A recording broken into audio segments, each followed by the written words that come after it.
Good evening. You're listening to the Garden City Community Chat Show with your hosts Carrie, Tom, and Mike. Sit back, relax, and enjoy the show.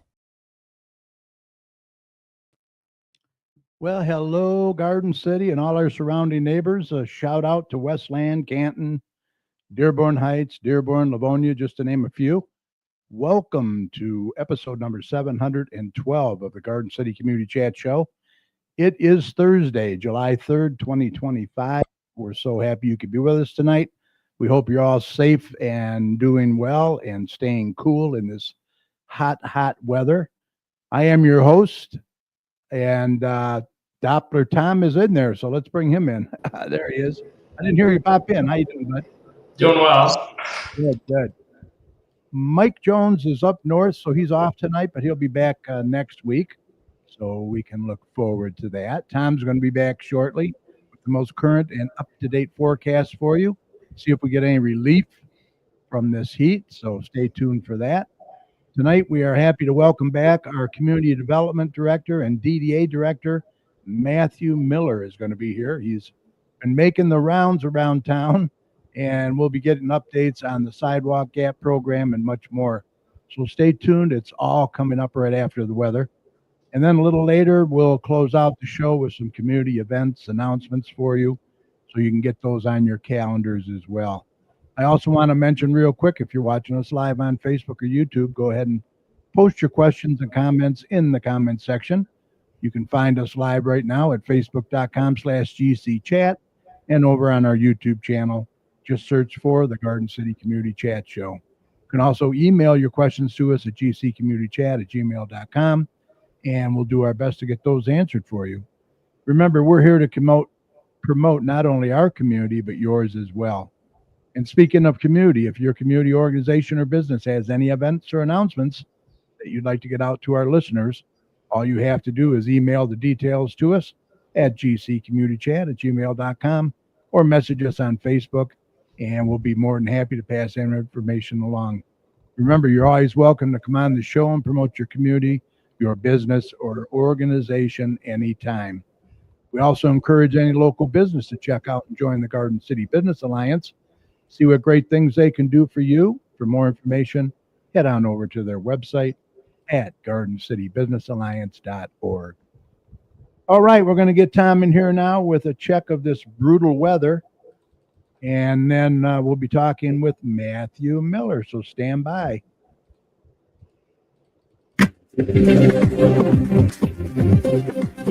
Okay, let's do a check on weather with Doppler Tom. Let's see what he has in store for the rest of this week and the weekend coming up. Tom, take it away.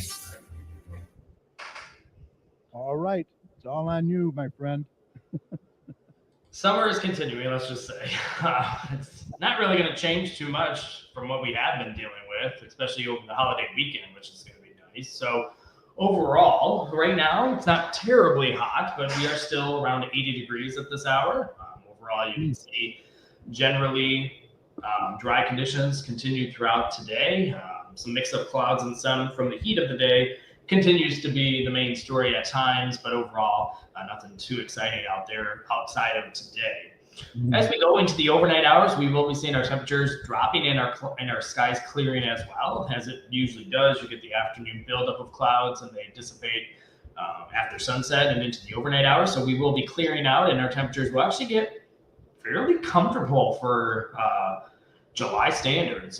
Kind of getting into the lower 60s, so nothing too shabby to speak of as we go into the overnight hours and into Friday morning.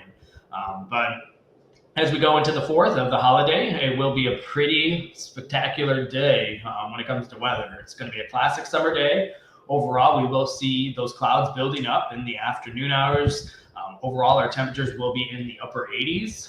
So it's definitely going to be a warm holiday out there, but it will be dry. So overall, will be fairly nice out there. And then as we get into the evening hours, around dusk, sunset, and into the early evening when fireworks will be going on, our temperatures will be very comfortable in the lower 80s, dropping into the upper 70s to mid 70s, into the overnight hours and into the lower 70s. So looking pretty good out there. There is going to obviously be as it is every year, quite a bit of smoke after this. So it's going to potentially bring in some bad air quality as we go into the weekend, as we're going to be seeing kind of maybe some wildfire smoke on top of the firework display smoke kind of residually over the area. So we could have some poor air quality as we go into Friday night into Saturday as well. But outside of just the air quality and the smoke from all the fireworks and all the fun over the holiday, we'll begin to get a little bit even warmer as we go into Saturday the 5th. Our temperatures will probably get into the low 90s. We're going to be seeing warmer temperatures moving back in.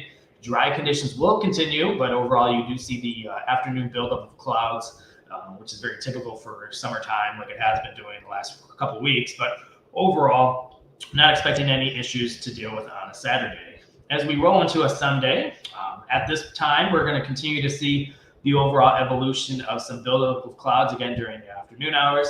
And again, we will be seeing those potential for more hit and miss shower and storms, the on and off kind of variety that we have been dealing with over the last couple of weeks, which is very classic for summer. It's not a great chance that you'll see rain, but if you do, it will be those heavy downpours, briefly moving through and then exiting out of the area very quickly.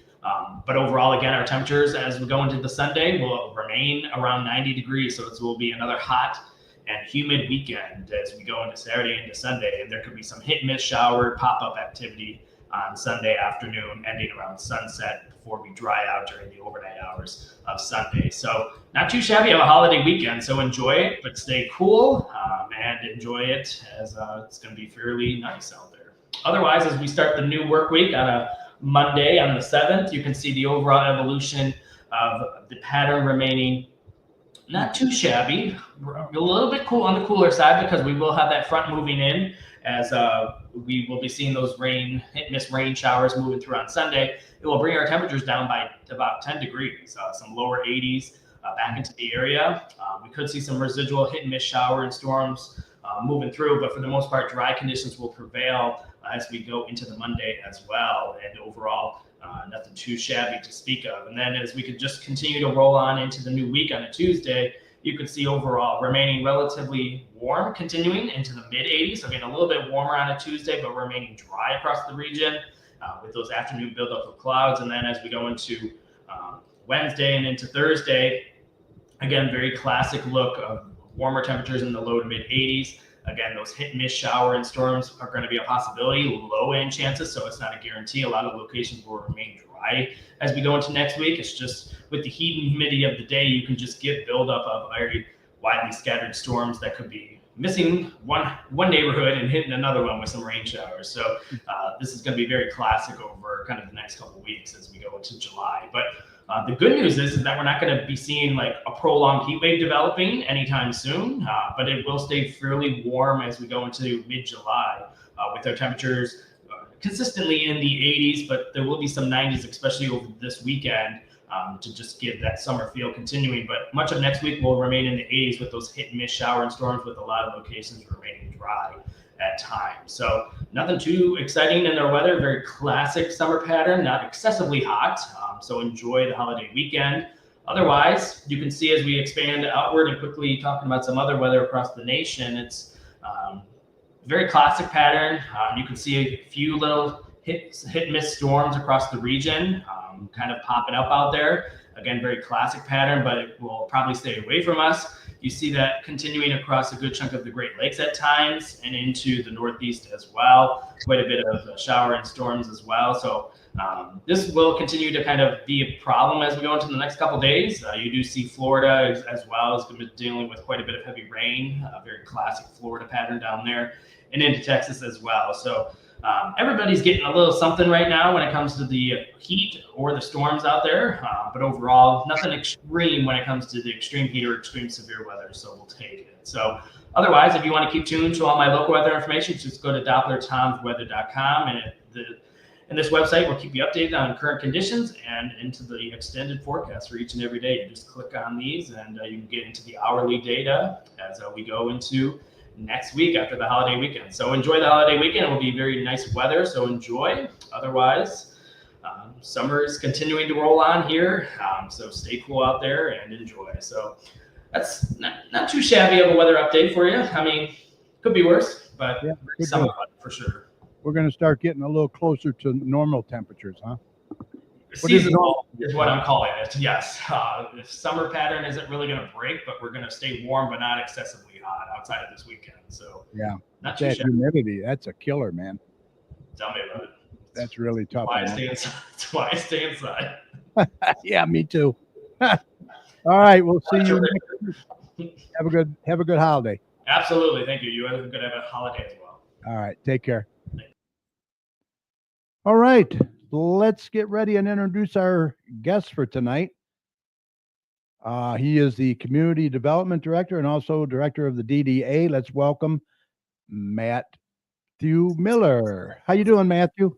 Good. How are you? Good. Hot. Yes, I know. It is hot out there. Yes. So, I just wanted to let's see, let me get the slide pull up here.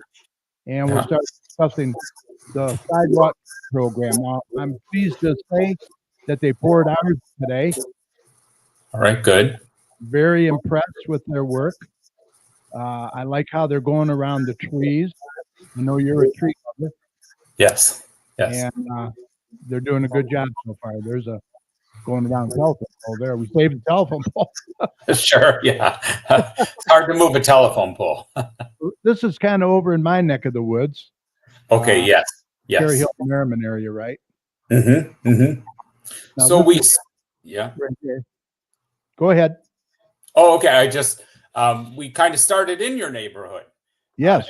As you know, that kind of your section or quadrant we refer to, we refer to the city in quadrants kind of for everything, for mostly for DPW, but we have quadrants in the city just by, mostly road boundaries. But your quadrant had the least amount of sidewalks according to our survey. Oh, wow. And we thought it would be a good place to start to install sidewalks in the sidewalk gap. Uh-huh. Now, how many gaps are there? Did we ever determine the amount?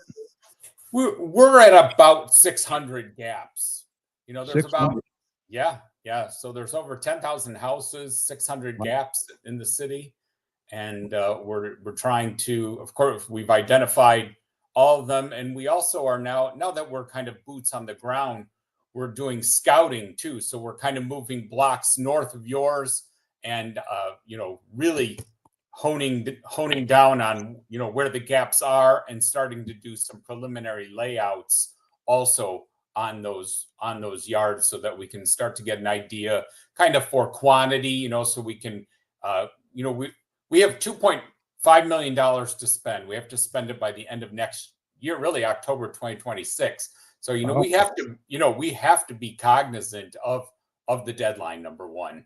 And so when we're out scouting, we can kind of start to determine some concrete numbers so that we can start to reserve orders at the concrete company. So, the picture up is the concrete truck and concrete coming down the chute. Well, that's all got to be coordinated. We can't just call and say, send us a truck, so we have to coordinate all that. And so the scouts are helping do that so that we can kind of get an idea where we're going, what we're going to need. And then also kind of the workflow for OCG. That's a contractor that was the low bid on the contract. And, so that they have the proper staffing, trucks, equipment, all the, the framing so that we set up the frames and all of that for the work, and of course, then on the backside, you'll soon see that you get the backfill seed and straw to fill in the areas of where they kind of dug up the yard there. Uh-huh. Well, I got to tell you, OCG has been swarming the neighborhood, so they really know what they're doing. They really do. I mean, it's like, you have one team's going to dig it out, one team forms it up, one team comes and does the cement. It's amazing. They're doing a good job. Yes. So they usually sometimes you get worried, the low bid is always not the best. I found that out in many cases throughout the years of having to take the low bid. And I was really impressed. Of course, number one, low bid, so that means we're getting a good value, number one. But with that is coming a company that I'm really happy with.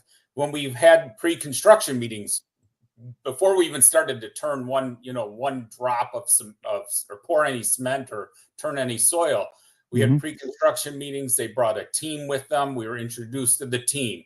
We shared ideas. We shared what we were doing on the marketing side of the project. And it was really a beneficial pre-construction meeting. We went through, of course, all the requirements of the project, but then also got to meet their team and really get to establish some relationships so that if there's a problem in the field, we know who to call. We know how to address it. Yeah, the inspectors, Bocelli and OCG, I mean, they've been very, very transparent, very helpful. Yeah, I can't say enough about them so far. And I've talked to several people, and they're very impressed as well. Yes, yeah, I'm really glad it's going well, and I hope it continues. Knock on wood, yeah. Yes. So I'm going out, a couple times a day. I'm kind of manning the phones at City Hall, responding to emails at the city's website at gardencitymi.org/sidewalks. We have a whole page dedicated to the Sidewalk Gap program. You can, of course, kind of self-register your house so that you can make sure you're on the list. So as we go on, part of that self-identifying is one, we want to know, of course, we'll kind of see it ourselves when we're out scouting, but it also gives us contact information for the homeowners so that if we have a question, we also ask them to identify irrigation systems, drains. If you know of, like, say you have a hidden water shutoff somewhere or a gas line maybe isn't marked, and you see when we're out, Mistig is out there and you see it's not marked. I've had people call and say, we know there's a gas line here, and I've called Mistig and they went back, and sure enough, that was the case. And just having that dialogue is good. I'm meeting a lot of neighbors, and I think it's good. I'm welcoming their input, and some of it's good, some of it's bad, but I'm welcoming all of the input. Yeah. And I'll tell you another thing, because of the holiday, they're supposed to dig up our driveway too. They're going to go across the driveway. Yes. And they wouldn't do it because of the holiday. They said, in case we want to get in and out. So I thought that was really nice too, very courteous. Yes. I'm glad to. Monday they'll hit it. So sure. So and we have had some people that don't want them and have been upset. So we're trying to make it a walkable community. It is ideally safer to do this, and I kind of want to give a little story if you might, if you got a second. So Sure. I had on a street a neighbor on one side, a man, husband, wife, 2 children. The man did not want it. I mean, screaming, yelling, carrying on the phone. Of course, I took it all and fine. Then I was out on the street, and the neighbor across the street, an older woman, no children at home, everything. Across the street from this person, she did not know I talked to him. She knew nothing. And she said she didn't want the sidewalk either.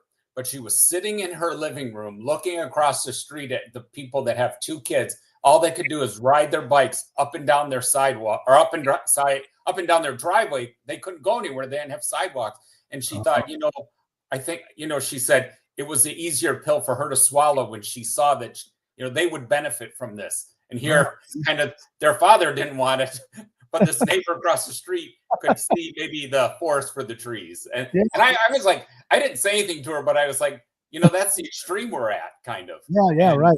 And I give her a lot of credence that, she wants a better place for kids to play and all that. So I thought it was really good on her part. And, I met out there, she has a drain and she wants to make sure the drain gets taken care of, and those are things that makes me feel good. I also, I drive the side streets all the time in the city. And as I was leaving Moeller, turning onto Bach and heading out Bach, I crossed Merriman. There's a person in a Mobley cart out in the street because the sidewalk ended. He had to go down the street, go down a couple houses and get back up. And that's why we're doing it. It's, I want that. It does give a boundary, of course, where your land is, where the city's right of way is, but it kind of frames the neighborhood maybe a little better. And, and maybe we'll get more people walking, and they'll be able to use it. The post office, they love it already, though. Just FYI. Yeah, exactly. Now I know the two neighbors next to me, down where the red truck is, and then next, that's going to be a challenge there. Yes, trees are a challenge. Yes. Yeah, Peter from Bocelli said, yeah, it's going to be a challenge, but they said they'll get it done. They'll work around it, you know. Yes. So there's only a few preclusions also that we're, if there's such a huge elevation difference, we just can't install sidewalks. Number one, safely. Yeah. There's a couple of houses in your neighborhood, they're sitting up high, 4 or 5 feet above the street. Yeah. The one over on Leona and Craig, that's about 15 feet above the sidewalk. Yeah, that's very high. Yeah. On the hill. So those are things that we just, in the grant, we don't have the money to build retaining walls, those kinds of things. Yeah. And then some, there's also some yards that are really low, and we really won't be able to accommodate those either. We're trying to create a walkable grid. If it's not on both sides, it'll certainly be on one side somehow. We have had to remove some trees. Part of this in the section too, part of what we are looking at and trying to address is drainage. Sheridan's had terrible problems, and we did a lot of work on Sheridan, improving the drainage. Unfortunately, it means some trees are coming down. They're not in good condition anyways, because they've kind of struggled, and then they've collapsed some of our drains. So we're doing also drain improvements to help the neighborhood. Garden City is kind of flat in some areas, and there's a lot of clay. That means, our yards don't drain very well. So yeah. So we're a benefit of all of this is that we're going to address things that have been needed to be addressed all along. So sure. Mrs. Chad had a statement here. She said that we were surprised to learn that some streets do not have sidewalks on either side of their street. When we were in 1971, we were told those sidewalks required on our side north, because south side had sidewalks for the kids to walk to school. Yes. Sure other streets just a few blocks north of us, Roslyn between Craig and Merriman, had no sidewalks at all. Wow. Okay. Sure. Well, times have changed. Of course, kids don't walk to school as much, but I hope they still go out and play in the sidewalks, so. Yeah. So $2.5 million. Yes. Is that going to be enough for 600 gap? I don't think so, unfortunately. We right now, before we did paving or pouring today, we're about 42 houses and about 8 intersections completed. So, and when I say intersections, some places have sidewalks, but you don't have a way to get to the intersection. Right. There's not a way to cross. There's a ditch there. Yep. So we've wrapped the corners on each side with drainage tube. We have the ADA ramps with the rumble strips there. And then also we've kind of filled in those corners, because if you can envision kind of a ditch, 3-4 feet deep, it would be a 6-foot section on the intersection with a real deep ditch. And so we are eliminating those kind of hazards and also a maintenance problem too. So yeah, right. Mr. Werhan says I'm on the list. Okay, good. Yeah. We'll be there soon. I know where he lives. Right. And I just wanted to make sure that the residents understand that this money is strictly for sidewalk gaps, correct? They can't use it for the water fund. You can't use it for replacing squares. It's designated for sidewalks gaps only. Yes. So, and as I explained to the council, we really have kind of 2.1 million for installation of sidewalks. We were able to, part of the administration of the grant is that we do get to retain some of that money out. And so we have, I think, $150,000 of that is for administration. Of course, that's my time, Brad's time, DPW workers' time, all of that. Even, Zach King for communications, the city manager even has some time in there so that we are we're covering our costs. Having grants is great, but administering them is difficult. I'm required to do quarterly reporting. We have to have invoices. We have to have proof of payment. We have to have copies of the bids, the contracts. All that has to be submitted to the MEDC, the Michigan Economic Development Council, I think, MEDC. And all that takes time. It takes administrative time to do. Also, we have inspections from Bocelli. We have money set aside for that. And also engineering with Hennessy for surveys, grade layouts. All of that is being done and covered. It's all part of it, and it's covered by the cost of the grant. That's awesome. That's awesome. So if we do run out of money and we don't complete, then you're going to apply for another grant? Oh, if I see anything, I will. Yeah, absolutely. Okay, sounds good. That kind of segues, though, to the next grant I wanted to talk about. Oh, well, you want to do that? Okay. Oh, no, go ahead. No, go ahead. Oh, real quick. I was able to secure actually 2 grants for streetlight conversion. Yes. So to LED streetlights. Okay. And so one was awarded this year. It will actually pay for the conversion of 518 streetlights to LED. So it's roughly about $90,000. And I wrote the grant. We have some administration in there. And I actually just completed getting the funds allocated and also a check cut for DTE to, DTE will not do a thing until we pay for it up front. They're tough. They reimburse them. I always think, where's the city going to go? Just start the work, Yeah. I'm afraid they're not going to collect from us or something. But anyway. So they want the full amount up front? Yes, we do. Wow. I mean, why not even half, and then you're committed. I don't know. It's been that way all along. I've been involved in municipal government for 31 years, and DTE is always that way. You pay us first, and then we'll come talk to you, basically. But anyway, what's important about that is it is, we've saved the residents about $90,000, and in the end, we'll convert 518 lights to LED, and it will be an energy cost, number one, automatically about $10,000 a year, and also it will be a maintenance reduction in maintenance because the lights last longer too. Yeah, so all along that, and then we have another grant that I was awarded from SEMCOG, but it doesn't go online until 2028. But when that happens, 2028, that will be a full conversion of all the streetlights to LED in the city. Oh, wow. Nice. So it'll be good. So this is side streets. They're lights, yes, right? Yes, Okay. all the street lights in front of your homes. Okay, awesome. That's great. All right. You want to move on to the next slide? Yeah, sure. Okay. Your thoughts on the Oren building plan.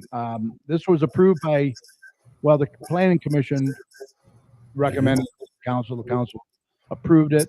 Now the company has to get the finances, right? Yes. So, I want to see the development. I'm sad to see the Oren building go. I tried to, in this design, you can see that I worked with them to try and save some of the elements. I want that clock, the clock in the corner.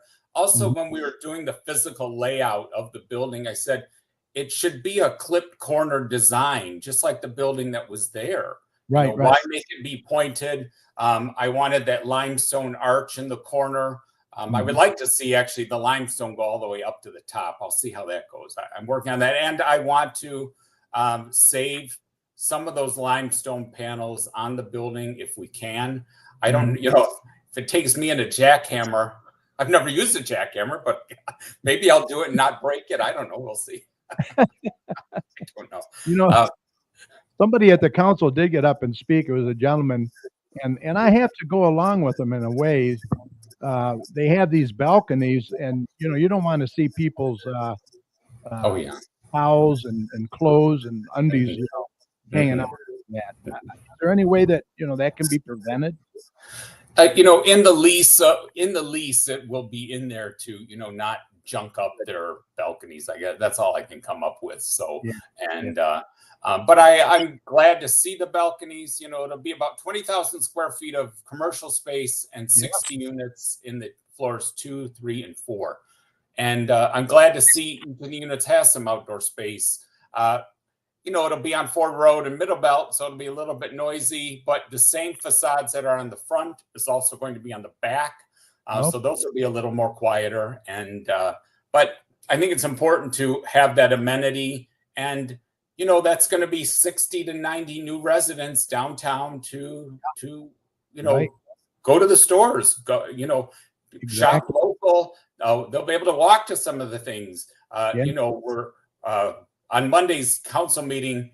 I also worked on a consortium grant with Westland, Inkster, Wayne, and Garden City called Safe Streets, and you'll hear about Safe Streets and looking at future funding that we can get to improve the safety of our streets, intersections. Of course, Middle Belt and Ford Road's a high volume. Yeah. With higher volumes comes more accidents and incidents, and try to have engineered solutions to making it safer. So yeah, it'd be nice if they could lower the speed limit going through Garden City, but yes.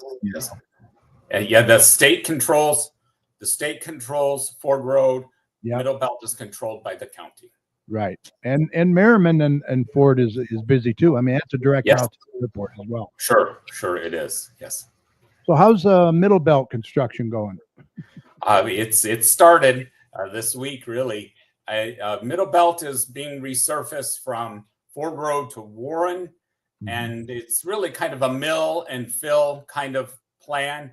But part of their proposal also includes, this is Wayne County doing it. It's a separate contractor though for Wayne County. They're fixing curb line, those kinds of things, and approaches that are kind of crumbled. So that's concrete. So they're kind of going down to the concrete base and then working up from there to resurface. They're hoping to have all of it done by school time around Labor Day. So, that's nice. It gets a lot of traffic there. I want to remind everyone to obey the construction traffic laws, the speed, and to watch out for the workers on Middle Belt Road, please. Yeah, exactly. And let's remind everybody to, still continue to support those local businesses along there too, because they're hurting as well. Yes, all the businesses will be open. Yeah, they're open. And access will be provided to them at all times. So, but like to get into, take Central to get into Planet Fitness, those things, you can go Block to Central, or, kind of come down even off of Warren to Hartel to Block to Central or something like that. So, but, with that becomes more traffic in the neighborhoods. It's 25 miles an hour too. So be mindful of that too. Yep, exactly. All right, Lucky Squirrel. Lucky Squirrel. Already very successful. July 19th now, right?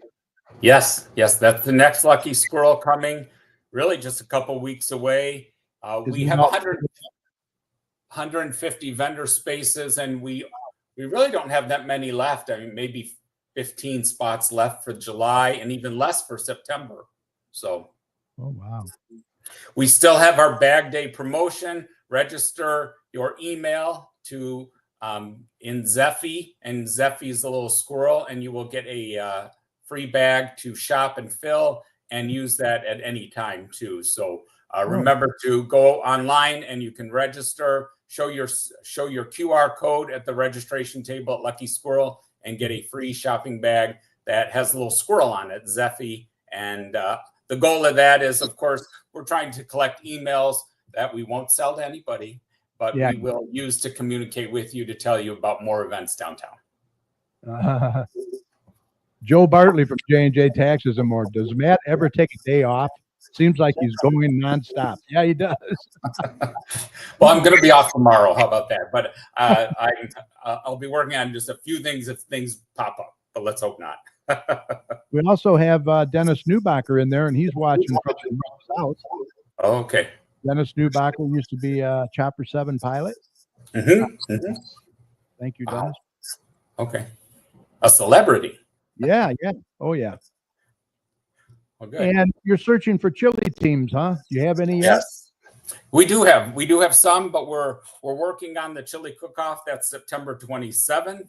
And we're trying to get the bands lined up. We've got a couple lined up. We've got a couple more spaces for the evening entertainment. We do have the kind of petting farm, the kids activities, touch a truck. We're doing a little bit of a different layout this year, where the departments, instead of having the open house in the police station, the fire station, we're going to have, of course, we really can't in the fire station. It's under construction, but so we're going to have kind of the touch a truck occur on Central. So we're going to have DPW trucks, police, fire vehicles. Also, we were contacted by a tree trimming company. They want to bring their fleet out and show off the tree trimming buckets and all that stuff. And I think it'll be a great event.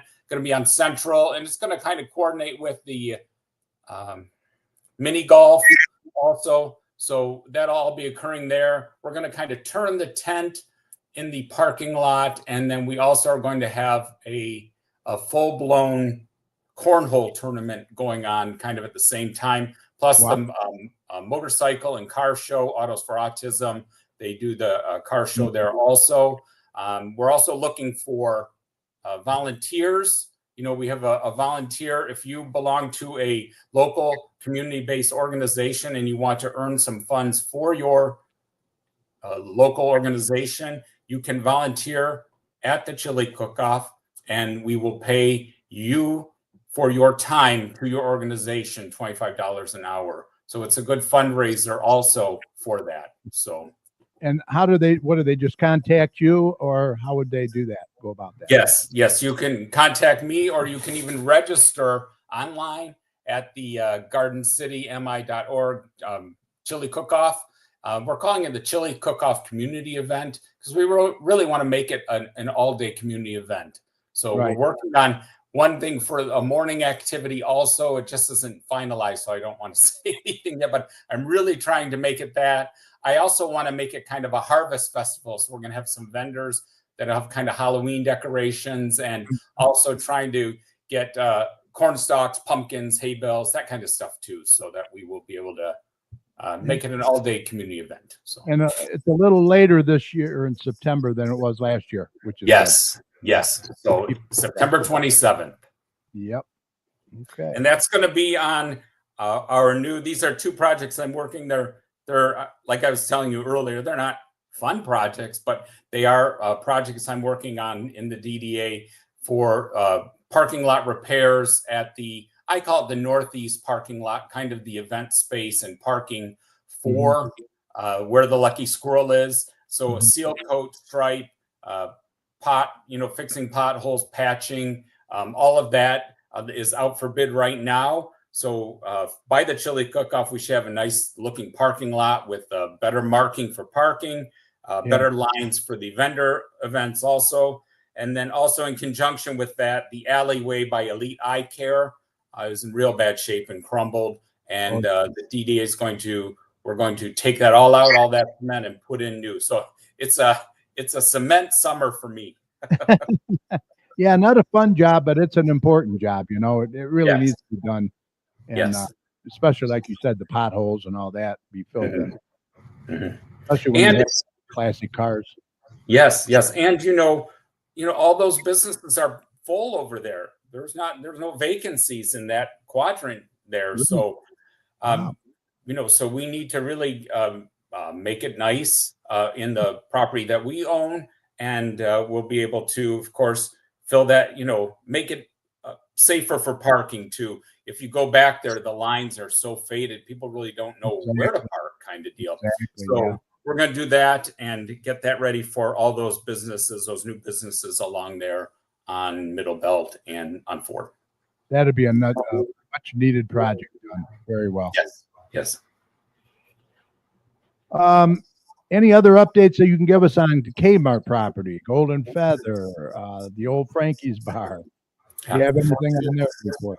Well, Kmart, really nothing. I can't add any more. We know it's been sold, and we've been in communication with the owner, but really he hasn't proposed anything to us as of yet. So, Wow. But we're ready. I'm hoping that he sees our acceptance of the Oren building, the Oren block, as a PD, a plan development zoning that reduces some of the requirements to have the developer build something that they think they can market, as opposed to the zoning ordinance dictating to them. And I hope that he sees that. I want it to be a mixed use development. I really, my dream for Garden City is that Beechwood Street has houses on it facing Beechwood, or some kind of residential units facing Beechwood, and then commercial up on the Ford site. I think Beechwood becomes the new residential street of the city, and maybe even realign Crowder through there even, there's room, Yeah. Yeah, we need to grow our population for sure. Sure. So that's Kmart. Golden Feather is construction is happening in there. I don't know if you see it or not, but you can go by and look in. Construction's happening. That's going to be a STEM, science, technology, engineering, math, preschool, pre-K, and K school that will be completed. They're going to have an outdoor play space on the south, the rear, and they're going to do some improvements. Of course, the inside's being completely gutted and redone. Parking lot improvements. They're going to change the driveways also. It's going to kind of be on the west, one way in, one way out on the east. So a little better traffic flow. And when you have a school like that, you have to have, way for people to get in and out and have kind of an orderly flow. So I've talked to the owners of that, and they're going. They had financing trouble, and they were working on another couple projects, and they're just moving forward on this now. But work is, if you go by, you can go in, you can go and see, you can look and see construction is happening there. So yeah, there is some progress. Yes, and then Frankie's Bar, it is, we initially, it is going to be a commercial strip. The same people that did down at Cardwell and Ford Road own this also. And so they're going to kind of emulate that.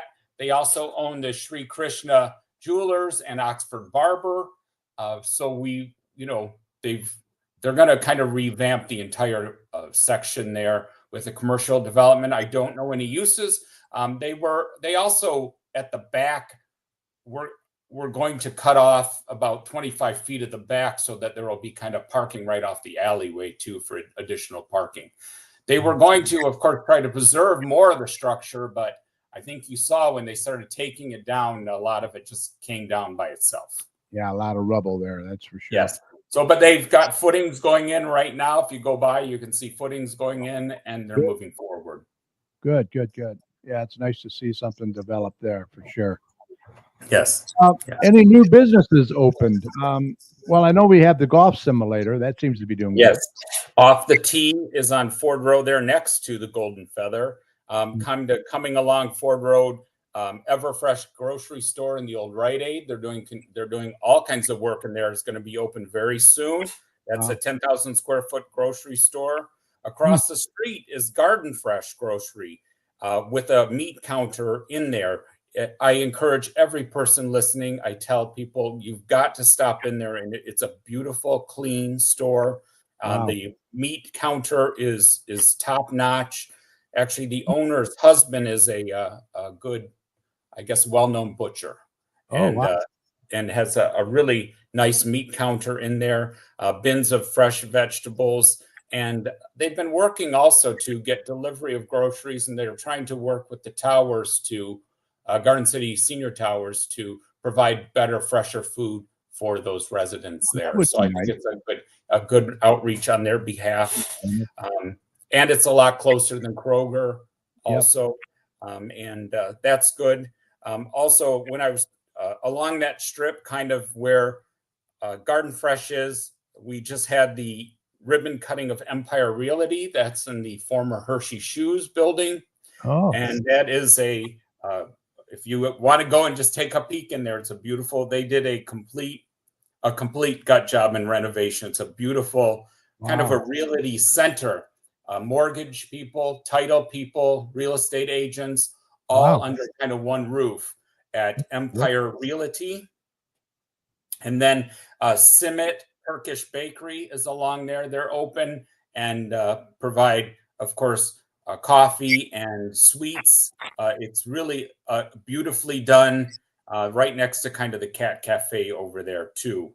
On Middle Belt, I want to, of course, encourage people to go to the Fatma's Bakery there in kind of where Kitty's Chop Suey kind of was, right in that block there.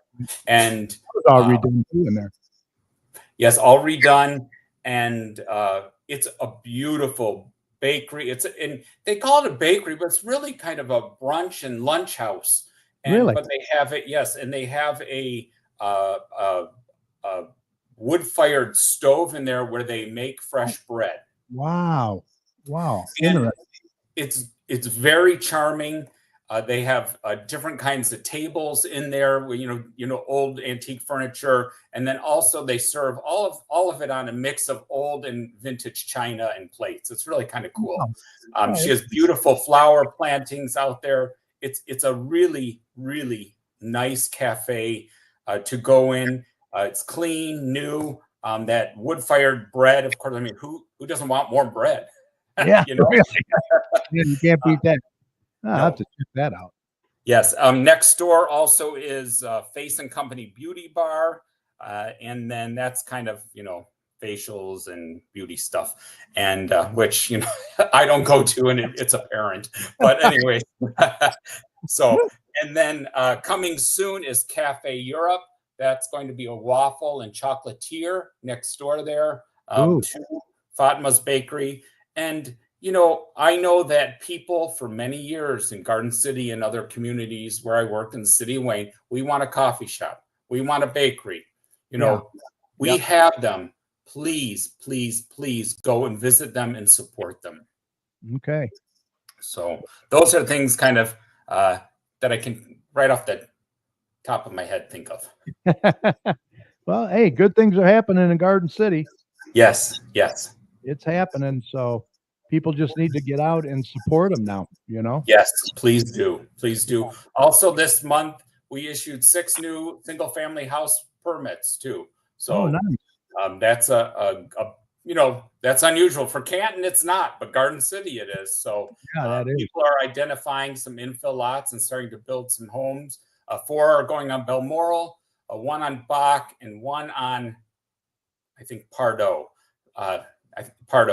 And so, again, where houses can fit in, I think it's good, along with kind of the housing, you know, I guess the tract I'm on about housing is, of course, we want more residents, but also Garden City, according to the research we did for our housing master plan amendment, we're at about a 2% vacancy of housing. So that means really that's both apartments and single family. So there are very few empty houses. I'm working on a couple long abandoned houses that we're working on trying to kind of shake loose of, you know, estate issues, trust issues, abandonment issues to get those back on the market. One foreclosure that I'm working on from Wayne County to get in the hands of HP Snap, our selected developer, to redevelop that and get a new family in and move it into Garden City. Wow, that's great. Yeah, we're pretty much occupied, and you know, for being landlocked the way we are, sure, it's hard. But that piece of Kmart property, boy, that sure would be nice to get developed. I know that. I know. I'm looking forward to it. If I had a crystal ball and a lot of money, it would be done, but I don't. Exactly. Let's see. What's that King say? I want to learn more about sidewalks. Yeah, right. I think you know everything there is to know. Yes. You're a lot taking pictures. Zach should know. So yeah, we've been going out. He's been an important part of our team and trying to get the word out so that people aren't surprised. We had first heard about it And I felt bad for the first house that we started. Just it was surprised them, but they weren't given warning. They got a door hanger, and they we had to start somewhere. Yeah, right. Exactly. And we did, and in the end, the homeowner is happy, and I even saved the voicemail that she was in the end. She said, "I'm happy and I'm glad to see the sidewalks here," because she wants to see kids walking on the sidewalk. So that's good. That's good. That's good. Now, I say that got proof, Terry. I got proof. Yeah, I don't blame you. I don't blame you. Take the win when you can get it. Exactly. Now, I know last night you were with Mayor Jacobs. Yes. How did that go? What was the number one question that residents were interested in?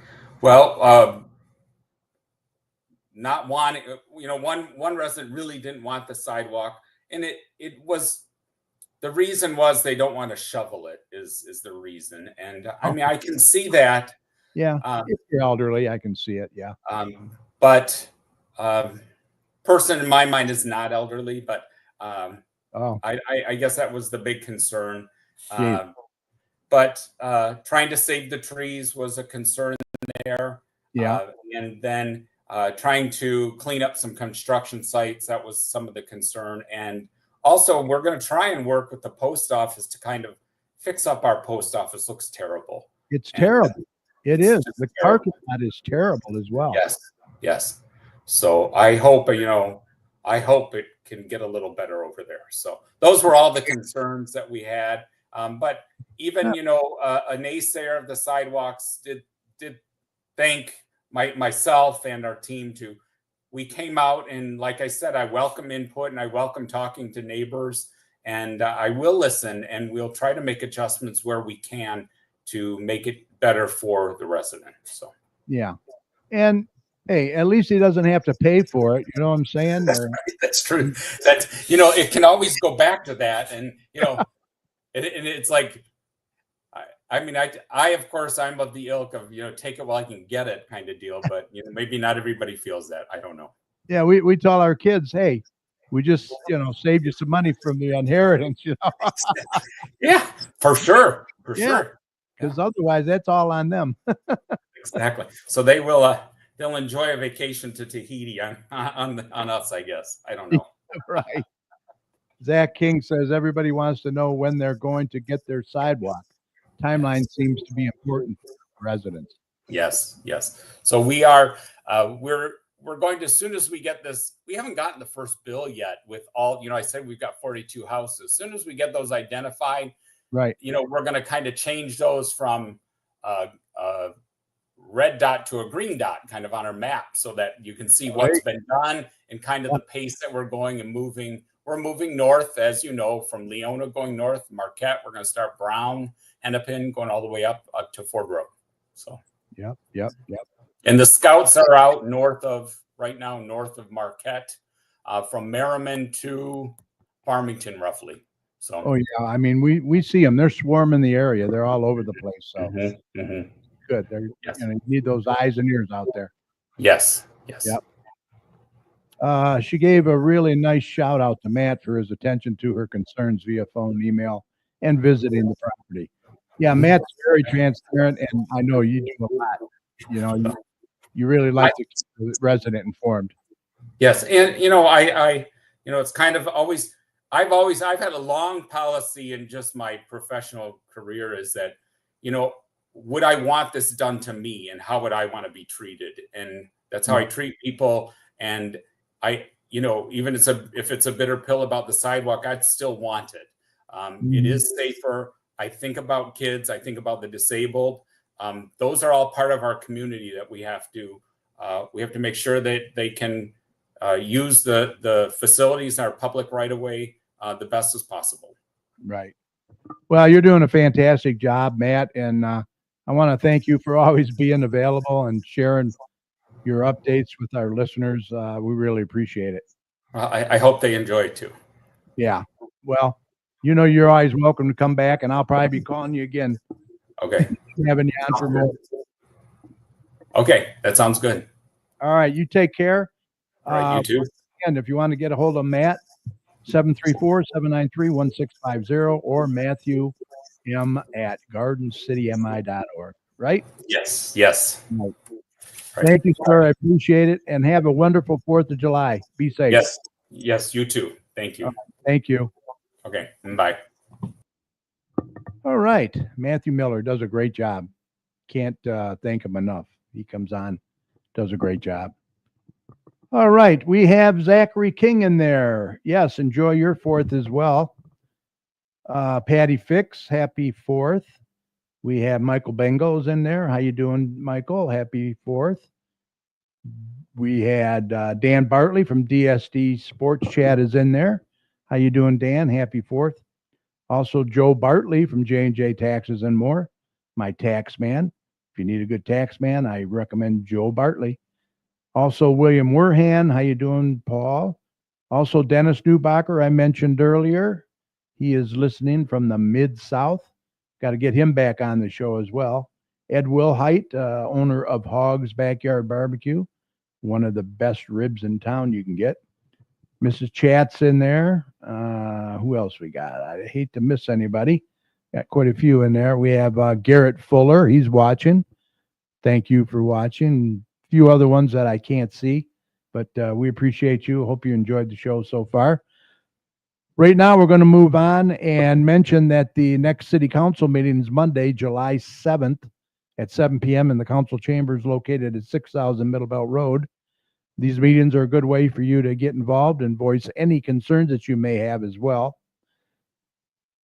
So I recommend you either watch them on YouTube or go to the meetings.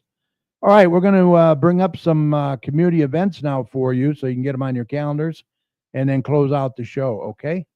So here we go. Mike isn't here, but I'll take over. Tech Talk with Julie. It's free tech assistance. If you're intimidated by your cell phone or computer, you'll want to talk to Julie. Get help with your laptop, your phone, your Android, iPhone, email, or any other tech issues. Drop-ins Thursdays, 9 a.m. to 12 p.m. at the Radcliffe Center. That's 1751 Radcliffe. If you have any questions, please call Garden City Senior Center, 734-793-1850. Volunteer orientation at 8645 Middle Belt Road. This is for Haven of Love Dog Rescue. It's a great organization. What you can expect, overview of our rescue, shift times and expectations, tour of the facilities. You can go online at havenoflovedogrescue.com, fill out the app, and you're all set to go. So if you have time that you can give them, they would appreciate it. That's July 13th at 1 o'clock. Sorry. Every Monday, 9 a.m. to 11 a.m., chat at the Rec. Looking for some good discussion, stop by the Radcliffe Center to chat over coffee or tea. They meet at 1751 Radcliffe in Garden City. Straight Farmhouse Museum, 6221 Merriman Road, open Wednesdays and Saturdays, noon to 3 p.m. You can take a tour, check it out, give a donation if you can. For event information, go to straightfarmhouse.org. They have something going on just about every day of the week. Join us at the Radcliffe Center, Days of Gardening, Tuesdays, Thursdays, and Fridays, 9 a.m. to 11 a.m. Drop in and volunteering. Just come on by the Radcliffe Center and show off your gardening skills. Help support our local food pantry while also checking off these volunteer hours. Questions, call 734-793-1850. Get your carpet cleaned by Dennis Dykman. He is the carpet cleaner, 734-299-6496. Get it clean before graduation parties.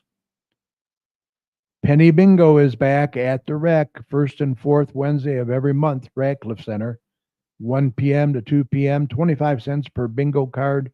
Bring lots of pennies. Pennies are used as your bingo markers. It's for ages 50 and older at the Radcliffe. For all your masonry needs, check out Tom Piner. He is the owner of Ace Masonry, 30 years experience, brick, block, and stone, 734-469-0633. When the scaffold comes down, the only thing left to stand on is the craftsmanship. Garden City Parks and Rec is renting out new dasher boards, 8-foot by 3-foot advertisement located in the ice arena. 1 year is $185, 2 years $235, 3 years $285. For all your notary needs, call the Notary Babe, Shannon Coffey, 734-469-8821. Wayne County veterans, you can now go to the Radcliffe Center for your veteran needs every Tuesday and Thursday, 8:30 to 4:30. Call Wayne County to make an appointment, 313-506-0302. Also, the American Legion Department of Veterans Affairs every Tuesday from 9 to 3 p.m. Don't face the VA alone. Speak with a veteran service officer to see about your veteran benefits. Call 313-964-6640. Movie night at the library, July 5th at 2 p.m. Looks like they're going to be showing the Beatles' Yellow Submarine. That's at the Garden City Library, July 5th. Don't forget Music in the Parks coming up July 17th. Free event, band info on Facebook. July 17th, they're going to have the Magic Bus. This is a huge group. They have a huge following, so you're going to want to get there early. Shop at the Bisbee vendor event from 4 to 9, and the band starts at 6:30. For more information, go to GardenCityBusinessAlliance.org. Neighborhood Watch program, the second Tuesday of every month, 7 p.m. at the Garden City PD. Share with your neighbors. The next meeting is July the 8th. Westland Historical Society is having a July meeting, Tuesday, July the 8th at 6:30 at 857 North Wayne Road in Westland. That is the Westland Historic Village Park. Youth Dodgeball, ages 12 to 16, $15 per child, July 9th to July 30th, Wednesdays, 6 p.m. to 7 p.m. It's a 4-week session held at the Radcliffe Center. So you want to check that out. Keep the kids busy. Coming up very soon, another big event, the Garden City Garden Club Garden Walk, Saturday, July 12th, 10 a.m. to 3 p.m., rain or shine. Tickets are $20, which includes lunch, if you get tickets, pre-sale tickets, $15 with no lunch. Tickets the day of the walk are $20 with no lunch included. Several garden tours, lunch, vendors, raffles, backyard boutique contests, scavenger hunt, and much more. Tickets available at Barson's Greenhouse and Lucky Dog Daycare. Join us for our second annual Christmas in July celebration, supporting your local small businesses. Small Business Saturday, July 12th, 9 a.m. to 2:30. Contact Stephanie Deal at 313-920-0867. Vendor fee is $20, and that's at the Wellness Rock Cafe, 30020 Ford Road in Garden City.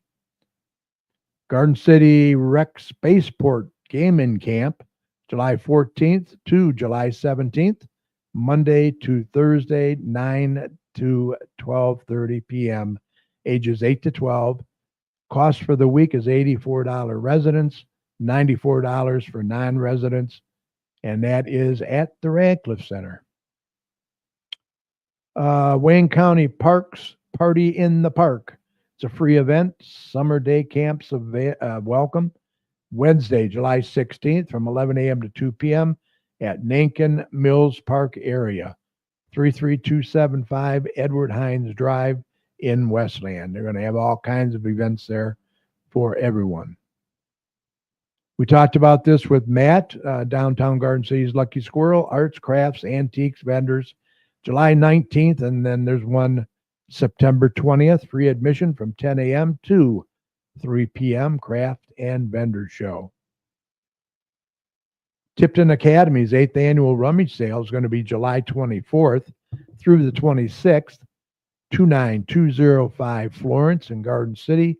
Accepting donations now. Please message me to schedule a donation, brought to you by Tipton PTO. Save the date, Sunday, August 24th. Our good friend Don Nicholson's putting on Cruisin' Hines. It's a huge event. So just hope for good weather. And that's Cruisin' Hines. Also, Garden City Senior Center's having a end of summer lunch, $10 per person, September 12th, 12 to 2 p.m. at the Radcliffe Center patio. Ages 50 and older. Join us for lunch. Get ready for the Rec Center's fall hours with an end of summer lunch. Enjoy some barbecue and hang out with others. You got to register at gardencitymi.org/parks/seniors social activities. And don't forget the Detroit Princess River Boat Lunch, $63 per person, September 18th, 10 a.m. to 3:30 p.m. Departs from Radcliffe Center and the Towers. See the website for time details. Trip includes transportation, buffet-style lunch, and riverboat cruise experience. Ages 50 and older. Get tickets online at gardencitymi.org/parks/senior trips. Registration deadline is August 17th. And that's all that I have. So that's going to be it for this show. I hope you all enjoyed it. Got some good information. Special thanks to Matthew Miller, our Community Development Director, also Director of the DDA, for all his updates. He did a great job. I want to put up his information here again. If you want to contact Matt, his phone number is 734-793-1650. Matthew M at gardencitymi.org is his email, and he'll get back to you. Matt's very, very good about that. Also, a big thank you to my fantastic co-host, Dr. Tom Mywinski. Great job as always. Remember, this show will be available right after we sign off tonight on Facebook, so we hope that you'll catch it at your convenience, especially if you tuned in late, by going to facebook.com/GCChat. Feel free to share the show with your friends. Also, catch us on our YouTube channel. Just search for the Garden City Community Chat Show. You'll find not only this show, but all of our past shows as well. Click on the live tab and please subscribe. Hit that subscribe button. We would appreciate it. And at the end of all our shows, we always like to thank all the healthcare workers, first responders, police and fire, everyone on the front lines who serve and protect us every day. We can't thank you enough. Be safe. And we want you to know that you and your families are in our thoughts and prayers every day. And when you see any of these heroes, please let them know how much you appreciate them. Also, remember, the success of a community depends on the community. So please support your local businesses, especially along Middle Belt during the construction. They need your support. And please don't hesitate, vaccinate. Remember, you're not only protecting yourself, but others as well. And if you see something, say something. For all your weather information, be sure to head on over to DopplerTomsWeather.com. He's got a great user-friendly website over there. And so we hope you enjoyed the show. Thanks for listening. If you would like to contact any of us here at the chat, once again, the email is gccommunitychat@gmail.com. We like to hear from our listeners. Let us know how we're doing and what you'd like to see more of. Now, next week, July 10th, our guests will be Kim White-Jenkins and Charlotte Laurie. Now, Kim, you may remember, was the co-founder and owner of Helium Studios. Well, she now has a new venture that she's doing, and she'll be here to tell us all about that. And Charlotte is the owner of Creative Soul Makery in Garden City. She's going to be here to tell us all about her business as well. So be sure to tune in next week. Should be a very interesting one, especially if you're into crafts and that. So look, stay safe out there. Stay cool. Don't forget to check on the elderly and also their pets. Have a wonderful 4th of July. Please be safe out there. It's very dry too, so have the hose ready in case something happens. And remember, you can follow us on Facebook at facebook.com/GCChat and our YouTube channel. Just search for the Garden City Community Chat Show. And please don't forget to subscribe. We would really appreciate it. Everyone have a fantastic rest of your week. Thanks for watching and good night. Take care.